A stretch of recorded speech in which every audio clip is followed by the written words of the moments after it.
নবীর প্রিয় সাহাবী আবু বকর সিদ্দিকী ভালোবেসে শৈল পাশে গিয়া দেখ না মদিনা মদিনা মদিনা আশেক পাগলের ঠিকানা হৃদিদার পেতে হও না তোমরা সবাই যে রোয়ানা মদিনা মদিনা আশেক পাগলের ঠিকানা জালালউদ্দিন সুয়ুতি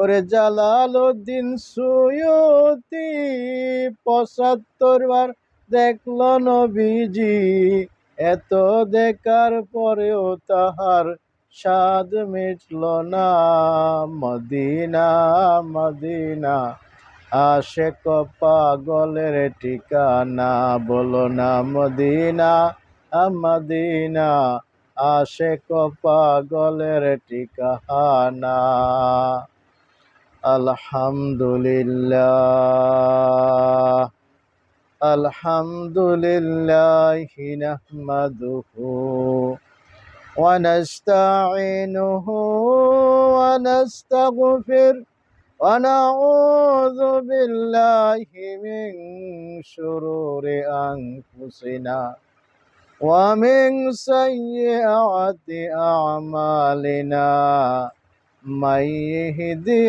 الله فلا مضل له ومن يضلله فلا هادي له ونشهد أن لا إله إلا الله وأن محمدا عبده ورسوله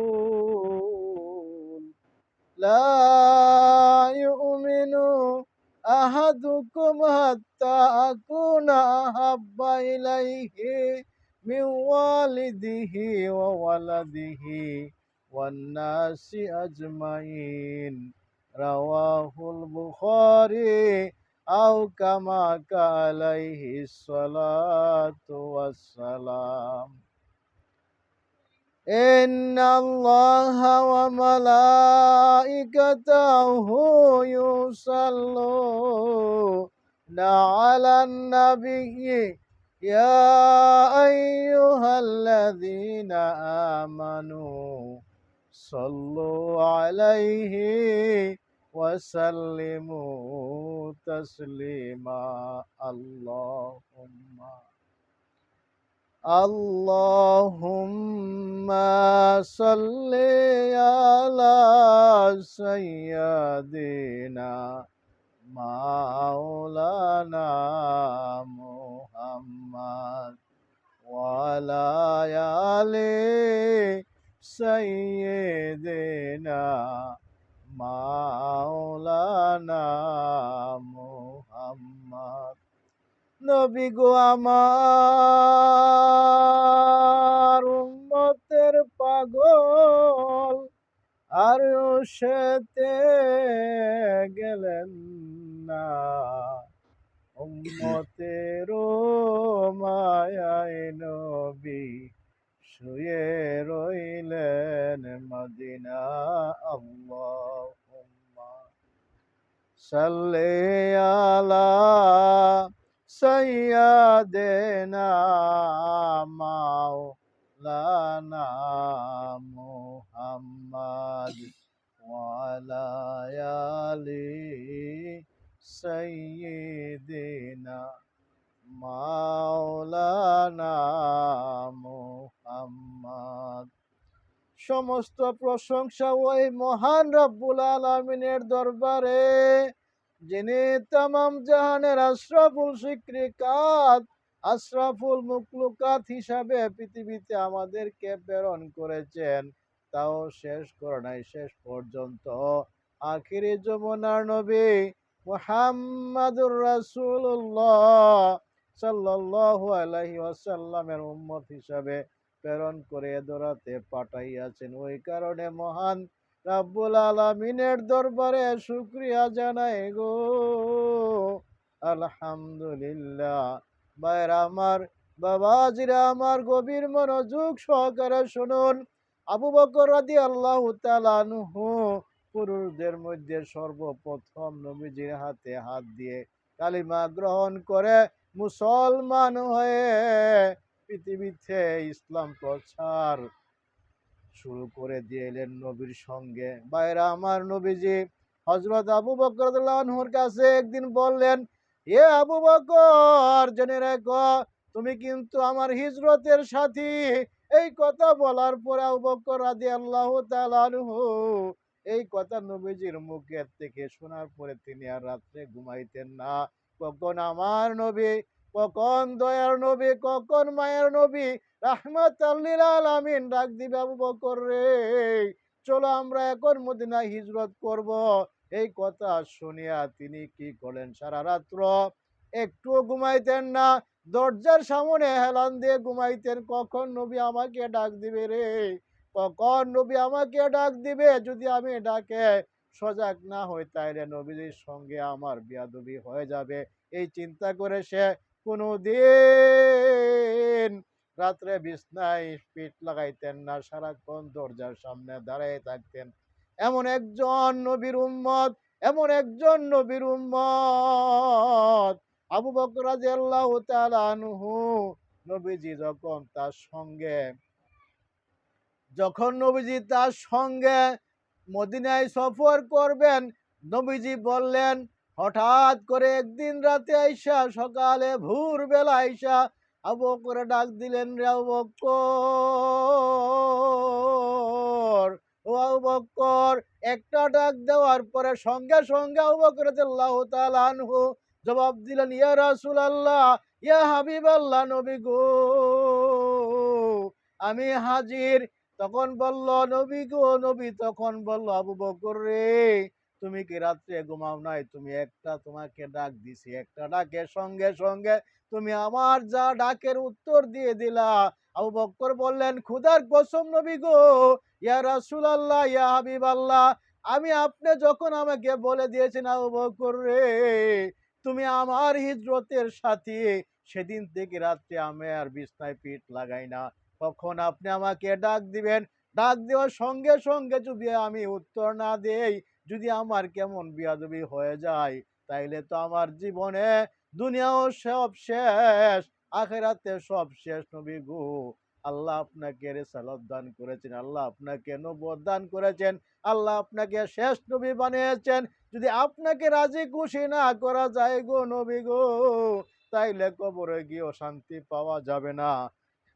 এই কারণে আমি রাত্রে পিঠ লাগাই না, বিছানার মধ্যে আমি দরজার সামনে দাঁড়িয়ে থাকি, আমাকে আমার নবী কখন ডাক দিবে হিজরতের জন্য, এই কারণে আমি দাঁড়িয়ে আছি। তখন বলল, আবু বকর রে, তুমি জেনে রেখো, তুমি নবীজির সঙ্গে হিজরত করবা, দুনিয়াতে শুধু শেষ নয়, তুমি আমার সঙ্গে হাসরে ময়দানে, তুমি আমার সঙ্গে সব সময় সঙ্গে থাকবা।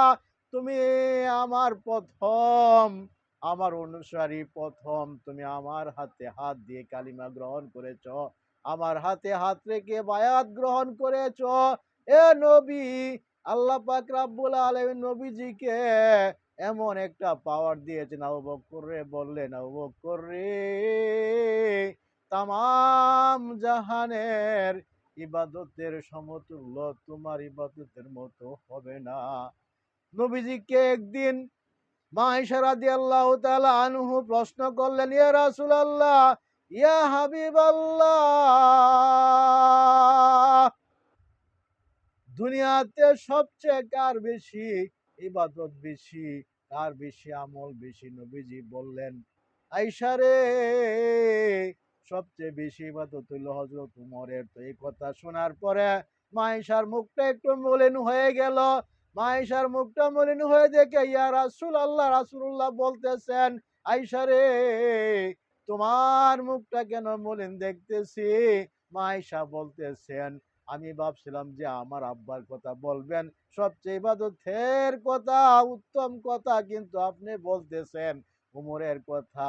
আয়েশা রে, জেনে রেখো, শুনে রেখো, আবু বকর রাদিয়াল্লাহু তাআলা আনহু যে আমার সঙ্গে হিজরত করেছিলেন, এক রাত্রি হিজরতের যে সওয়াব, এই সওয়াব তামাম জাহানের সওয়াব যদিও আরেক পাল্লায় দেয়, তারপরে আবু বকর এই এক রাত্রে হিজরতের সওয়াবের সমতুল্য তামাম পৃথিবীর হবে না। এই কথা বলা শোনার পরে হযরত মাইশা খুশি হয়ে গেলেন। ভাইরা আমার, এমন একজন নবীর, এমন একজন সাহাবী আবু বকর রাদিয়াল্লাহু তাআলা আনহু, তিনি হলেন, তিনার খেলাফত থেকে আসছে মুজাদ্দিদিয়া নকশবন্দিয়া তরিকা। এই তরিকায় যারা দাখিল হবে, এই তরিকায় যারা বায়াত গ্রহণ করিবে, তারাও হযরত রাসূলুল্লাহ সাল্লাল্লাহু আলাইহি ওয়াসাল্লামের সঙ্গে জান্নাতে প্রবেশ করিবে। ভাইয়েরা আমার, এই কারণেই প্রত্যেকজন মুসলমান, প্রত্যেকজন ইমানদার, প্রত্যেকজন মানুষ, নরনারী সকলেই কিন্তু বায়াত গ্রহণ করার জন্য আল্লাহ পাক রব্বুল আলামিন কালামুল্লাহ শরীফে ঘোষণা করে দিয়েছেন। সূরা ফাতিহা ১০ নম্বর আয়াতে দিয়েছেন আল্লাহ, এবং ১৮ নম্বর আয়াতে দিয়েছে পুরুষের জন্য বায়াত গ্রহণের উল্লেখ করা হয়ে গেছে। আর মহিলাদের জন্য বায়াত গ্রহণ করার জন্য আল্লাহ পাক রব্বুল আলামিন কালামুল্লাহ শরীফে আছে সূরা মুমতাহিনা। সূরা মুমতাহিনা ১২ নম্বর আয়াতে আল্লাহ পাক কালামুল্লাহ শরীফে ঘোষণা করে দিয়েছেন বায়াতের কথা। ভাইয়েরা, এই কারণে বায়াত গ্রহণ করে আল্লাহ আমাদের সকলকে মৃত্যু গ্রহণ করার তৌফিক দান করুন। নবীর প্রিয় সাহাবী আবু বকর সিদ্দিকী, ওরে ভালোবেসে শুইল পাশে, ভালোবেসে শুইল পাশে, গিয়া দেখ না মদিনা, মদিনা আশেক পাগলের ঠিকানা। ওরে দিদার পেতে হও না সবাই তোমরা যে রোয়ানা, রোয়ানা আশেক পাগলের ঠিকানা। ওরে জালালউদ্দিন সুয়ুতি, ওরে জালালউদ্দিন সুয়ুতি ৭৫ বার দেখলো নবীজি, এত দেখার পরেও তাহার স্বাদ মিটল না। মদিনা, মদিনা আশেক পাগলের ঠিকানা। ওরে আমরা সবাই নবীর পাগল, নবীর প্রেমে হও না দেওয়ানা। ওরে সেই নবী আমাদেরকে বলে থাকতে পারবে না। মদিনা, মদিনা আশেক পাগলের ঠিকানা। ওয়াখির আলহামদুলিল্লাহি রাব্বিল আলামিন।